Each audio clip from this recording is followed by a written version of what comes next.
Alright guys, you know the infamous PS5? The one that's always sold out? Why yes, I managed to get my hands on one. And let's do the infamous PS5 review. As you can see, it is the biggest PlayStation to date. Just look at this chunky man over here. You can see it's a glorious style. Look at it. Ignore some of the scuffs, as shit happens in a bunch of weeks. As you can see, we have the PS5 DualSense remote with the built-in touchscreen. It's got HD rumble a la the Switch, and well, it's just a really solid remote altogether, all things considered. Long battery life, USB-C charge at the back. Let's see if you can make that shit out. There it is. I don't know what that wire belongs to.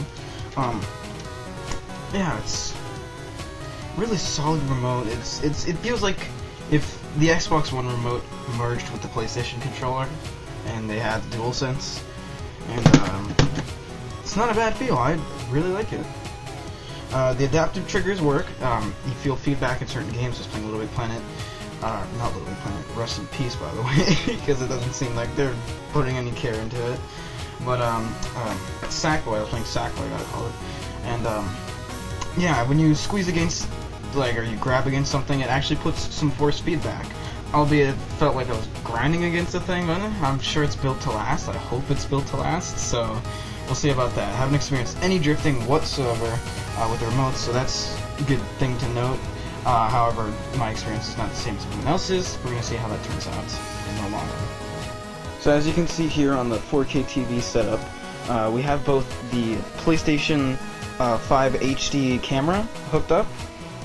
It is a wonderful piece of technology. Look at that, a built-in microphone and everything. Even though the remotes also have a built-in microphone, which is a pretty neat feature, and a mute button.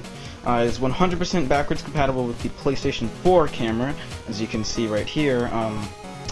Yeah, you just need the special adapter that Sony sent out, which I did indeed get my hands on, so that's pretty neat. It does take up a USB slot, and on the USB slots, I feel like they're, then again, on every PlayStation so far, I felt like there could have been more slots, since there's not dedicated ports for certain things, although on the Slim I was able to get away with putting a camera there, because it had a camera slot. But never mind that, it's just a minor gripe. You could always get, I think there is a good USB hub on the market that matches the style, but we'll see. USB hubs are very picky these days because, oh, the storage issue. Same problem I had with the, whatchamacallit, the Series X. The storage just ran out too quickly. In terms of PlayStation 4 games, I'd recommend you get just a generic 500 gigabyte external HD or hard drive, or maybe just a terabyte would do if you really like your PlayStation 4 games. It just depends on what you're doing at the time, so yeah. Another thing to note is 100% compatible with the PlayStation VR, as far as I could tell. You can see, I have one of the brand new VR remotes. You can see it's micro USB. It's a PS4 VR. As you've heard on the news, they're going to be releasing the brand new PlayStation 5 coinciding VR set. But here's one of the move controllers for the PlayStation 4 version. As you can see, it's pretty neat. It's just a move controller, same one as they did in the PS3, but of course it's the PS4 version. And what else can I say about this? Well, it's fully compatible. However, one thing I noted that, despite being compatible with the PlayStation camera, for some reason it's not compatible with any of the PlayStation camera games, even if you are using the original PlayStation 4 camera. So stuff like Playroom apparently won't work. I was getting the lock icon on the screen. So that's a little confusing. Speaking of screen, I don't think I'll be showing any gameplay because I'm too lazy to capture stuff right now. Also, HD, CP, I need to sort that shit out. So, yeah.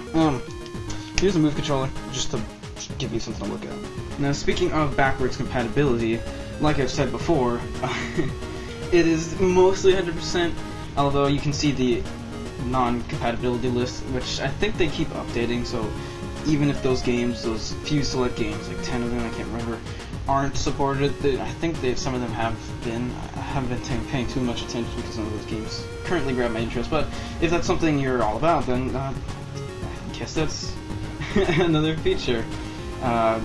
They're, I guess, slowly supporting everything, because that'd be nice, of course. I have the entire PlayStation 4 library on your PS5 at the same time, despite, you know, storage issues, only 1 terabyte. However, I believe if you get one of the NVMe or whatever it's called, NVM 2.0 SSD, little chip thing, it looks like a gumstick memory. It's one of the newer ones that supports, and they might release an update that actually allows you to expand storage. I'm gonna, of course, grab like a terabyte of storage, just so I can have a bigger PlayStation 5 library, because as time goes on, these games get bigger, so I'm just very disappointed that both of these, the Series X and the PS5, both came with only a terabyte of storage. Not even, like the PS5 came with fucking 850 gigabytes or some shit like that, and it was like really annoying. So, yeah, that's kind of pissing me off. But you can get around that, for the time being at least. Now on to what seems the most deciding factor on whether or not you should get one of these is the power for either the Series X and the PlayStation 5. And personally, like most people, even with 4K on or 120 Hz, you can't notice a difference, to be honest. It's very minuscule, and you'd have to be very picky to pick it, and honestly, I don't have any games that are really powerful enough, and or at least I don't feel they're powerful enough, because everything runs fucking good on both of these, so it's hard to choose. And both, like, I mean, I have the 4K, I have it hooked up to a 4K TV right now, and it runs well enough. In terms of the Series X, it's hooked up to 1080, and it's only doing 60, I believe, but still, of course, it runs well enough. Even it's using higher quality textures and etc. for games and stuff like that, like Cold War and things like that. And I can't notice a difference. So it's really just up to your friends list and etc. other deciding factors in the game library. And speaking of the game library, both of which it's too early on to decide, but the PlayStation 5 does have a lot of good titles. I have Miles Morales and Sackboy, as already stated, and on Series X, I'm waiting for the infamous Halo Infinite to release, so, you know, stuff like that. Things are just backed up, I guess, for now.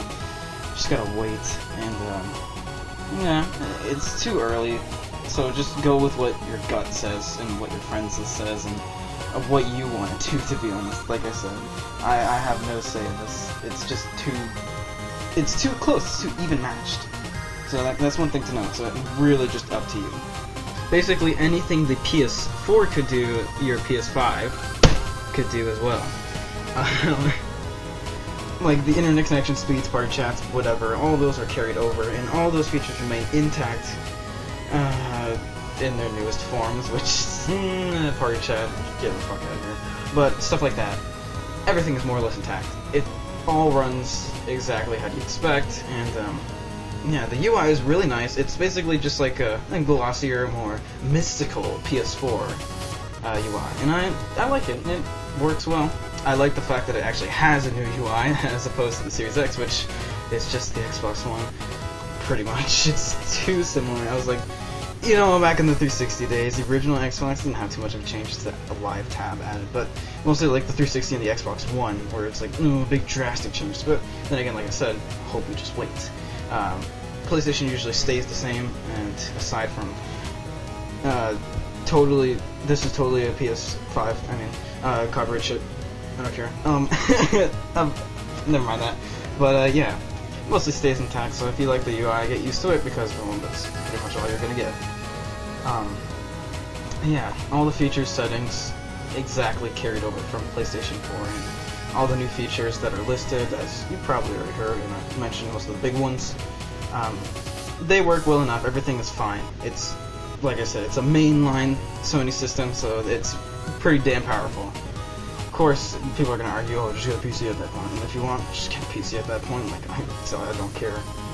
If you know me, I like old accessories as well. So, here's a PlayStation 4 headset that 100% supports both the PlayStation 4 and the PS5. So anything that worked on the PS4 should work on the PS5, aside from PlayStation games. Then again, same story with the Kinect, stuff like that. So, like your move controllers, everything syncs as long as it's supported. Although, one thing to note with DualShock 4 remotes, you cannot use those in PS5 games, even if they have multiple releases. So, like, I tried using a DualShock 4 to get 3 players on the PS5, and it didn't work. It sent a message on the top right like, oh, you cannot use this. So if you think you can cheat the system because Sackboy has a PS4 release, you think, oh, maybe they're just gonna support the moveset for that game on the PlayStation 4 release, and that doesn't quite go as planned. And that's kind of annoying. So I gotta buy 2 more fucking DualSense remotes. Go to hell. Holy shit! And that was my PlayStation 5 review. It's not PS5.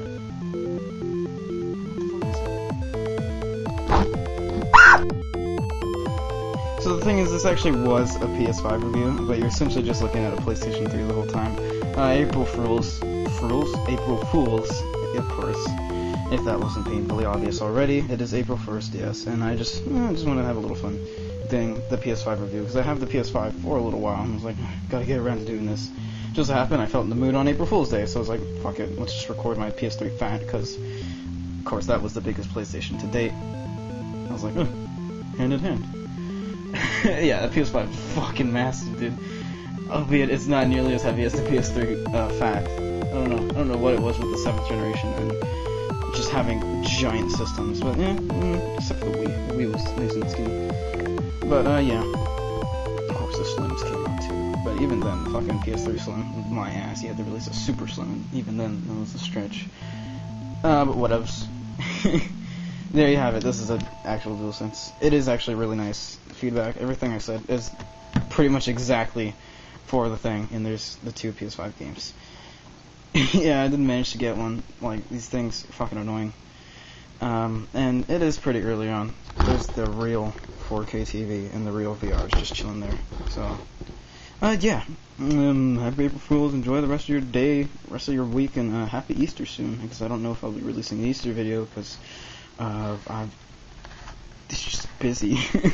Bye. Also, yeah, other thing to note, this Tango headset actually does work on the PS5 because it was essentially such an expensive headset at the time. Fucking, it was for PS3 and Xbox 360, thus meaning if you get the PlayStation 4 talkback cable, which is not proprietary, it's just labeled as PlayStation 4, it works with Xbox One, and then it also in turn works with Series X and PS5 because they both have the same controller infrastructure with the 3.5mm on the base of the controller, so that it actually does work on the PS5. Just wanted to note, it's pretty fucking cool. Also, yeah, look at me Tango. It's such a nice headset.